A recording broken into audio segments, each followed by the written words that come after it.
Man, this series is getting good.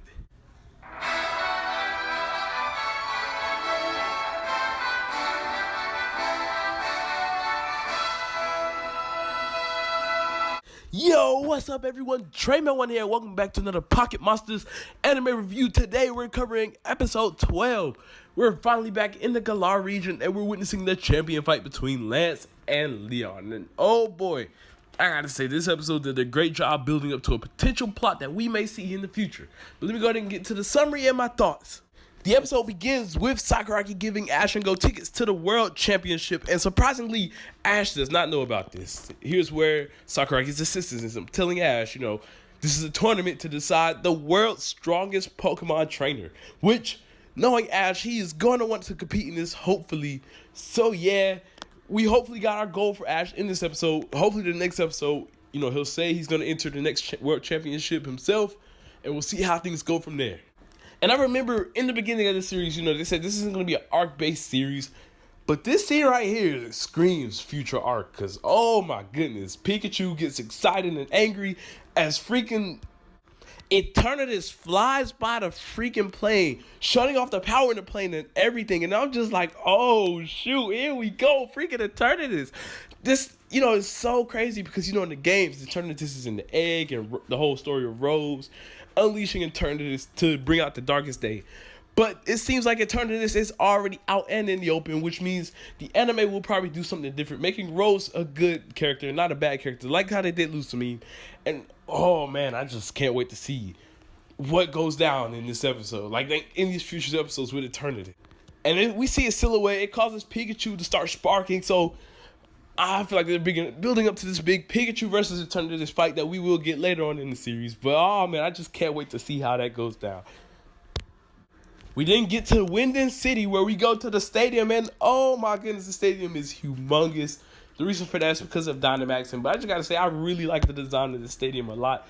It's so crazy to me that, in just 12 episodes, we're already seeing the League Stadium. Normally it takes us about 100 or something plus episodes to see the League Stadium. But, in this series, we're not really following the classic gym battles, building up to the league thing. But more or less, we're building up to the World Championship, which I'm very excited for.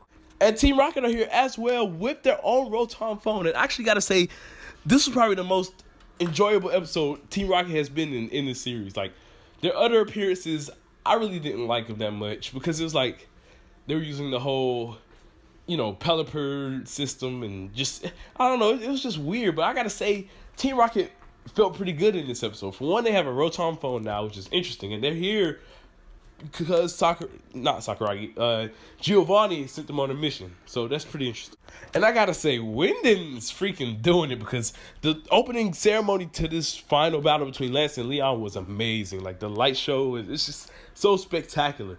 And I do find it interesting that, in here, it's like, I don't know, the stadium is a bit different. Like, from in the games, you can see the differences. But I really do like the stadium, like the inside and everything. Both Lance and Leon come out, and I was wrong. I thought Lance was going to be in his Let's Go outfit, but nope. He is in his more fire red leaf greenish outfit, and we actually get some backstory on how this outfit came to be later on in the episode. And the first appearance of Leon, and they talk about how he's, this undefeated champion. That means he's never lost a battle in his life. Freaking, man, Leon is pretty interesting. I feel like this is his first World Championship because I'm pretty sure there were more before this one. And, trainers like Cynthia or Lance were probably the winners before. But here Leon comes in, this undefeated champion, and he's ready to kick some butt.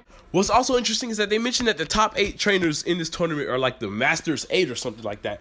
Basically, like, these are, automatically pick trainers to enter this world tournament or something like that. I feel like that was pretty interesting as well. I'm really hoping Ash becomes one of those Masters 8. If he doesn't win the World Championship when he enters, I just hope he beats Leon and, places top 8 at least. And the continuity in this episode is insane because we freaking see the red Gyarados. And I'm just like, yo, this is so cool. But it's a little weird how Ash reacted to seeing this thing. Even though he would know that Lance has this Pokemon. Maybe he was just excited for the battle and stuff. But yeah, Leon ends up bringing out his iconic Charizard.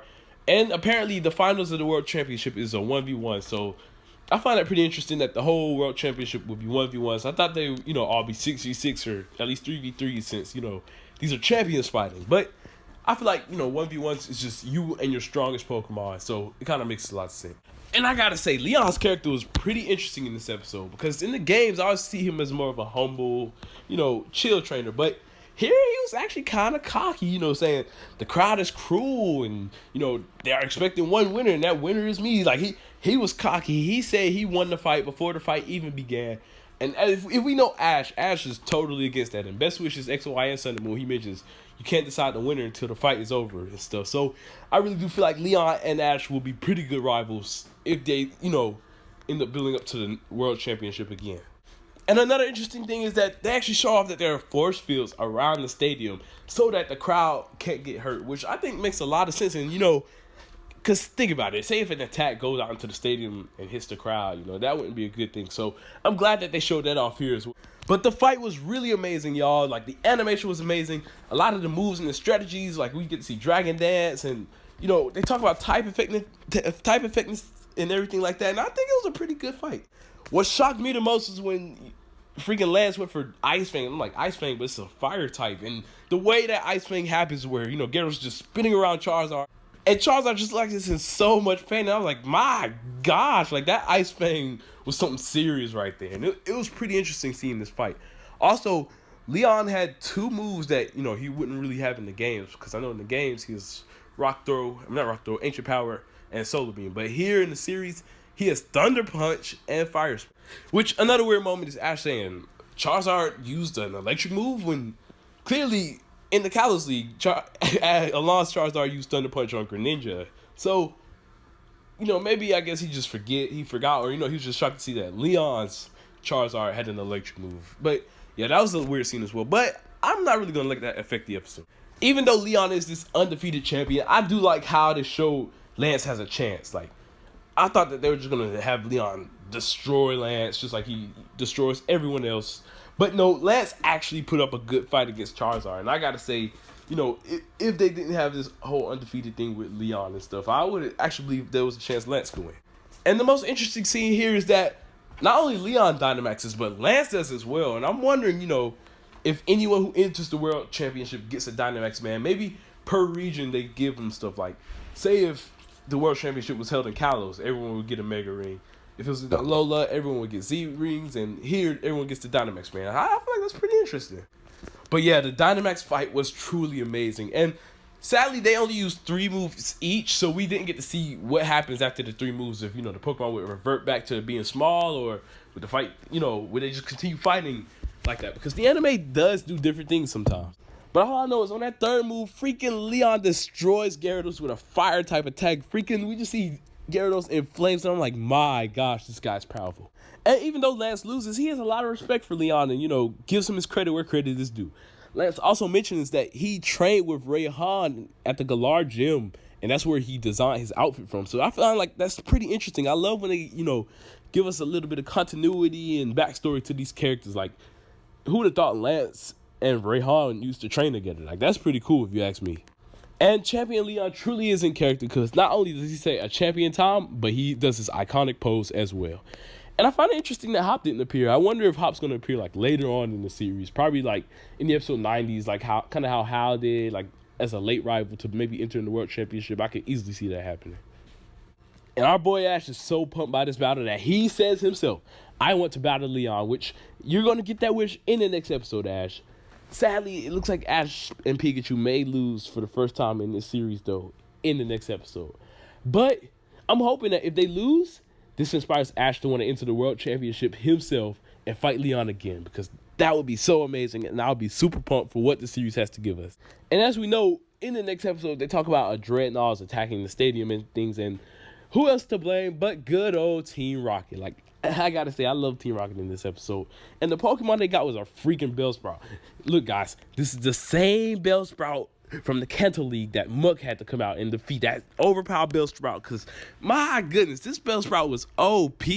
A Pokemon of little words but can pack a punch. This Bellsprout actually is doing some pretty good damage to Dreadnought, which Team Rocket are actually trying to catch. So I find it interesting that Team Rocket may actually catch Pokemon in this series. So, I'm guessing for, the first half of the series, they're just going to rely on Giovanni's Pokemon.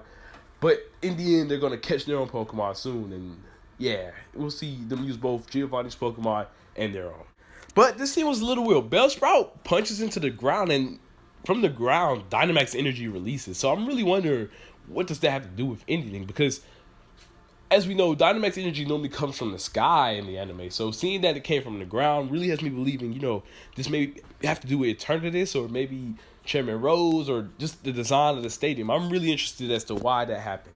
And yeah, Dreadnought is attacking the stadium as the episode is that to be continued. I truly gotta say, I really did love this episode a lot.